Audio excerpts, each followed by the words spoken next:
Alors nous allons voir justement là, des illustrations de ce que les étudiants ont fait. C'est l'exposition Demain, c'est loin. Alors c'est une exposition qui présente les projets des diplômés Art et Design 2016. Donc ce sont des gens qui sont diplômés, sortis de l'école. Au total, ce sont des pièces sélectionnées issues de 14 projets de diplôme en art et 30 projets de diplôme en design, donc qui sont montrés ici au public dans une grande salle à Saint-Étienne.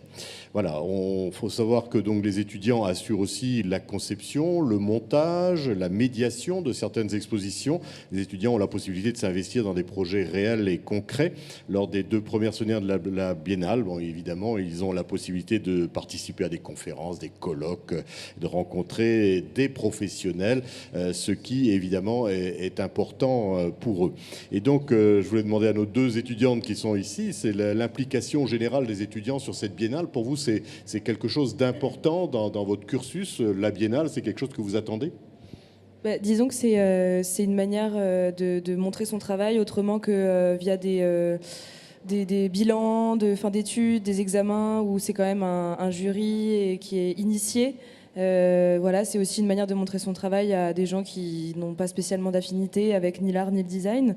Et depuis cette année, quand même, les projets ont été ouvert les propositions de projet à la section art aussi, où encore une fois il y a via même par exemple l'ouverture de la mention espace qui depuis 2 ans ou 3 ans, 2 ans, voilà, qui est ouvert et au design et à l'art. C'est une manière aussi de renouer, puisque le fossé quand même entre les 2 sections, qu'elles soient physiques par les 2 bâtiments que intellectuelles, ou voilà un peu la querelle qu'on pourrait retrouver au lycée avec les scientifiques et les littéraires.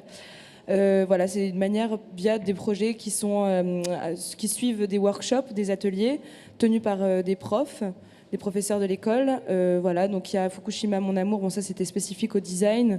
Travailler pour aussi, qui était un atelier avec différents projets qui sont et dans l'Agora et bientôt qui vont suivre après Fukushima Mon Amour qui va être dans quelques semaines, 2 semaines. Voilà, c'était et puis aussi du coup My Favorite Studio, qui est un atelier qui était ouvert seulement à la section art pour les voilà, 5e années, pour les 5e et 4e années, dont Mathilde va parler.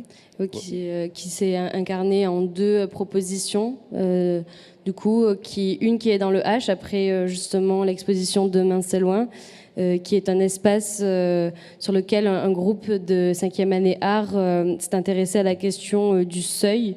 Qu'est-ce que c'est le seuil d'un atelier d'artiste ? Et finalement, ce seuil-là, comment il peut s'incarner, comment aussi il devient lui-même l'atelier d'artiste, c'est-à-dire c'est à la fois cet espace, qu'est-ce qui est vraiment extérieur ou intérieur à l'atelier, qu'est-ce qui se montre, qu'est-ce qui se montre pas.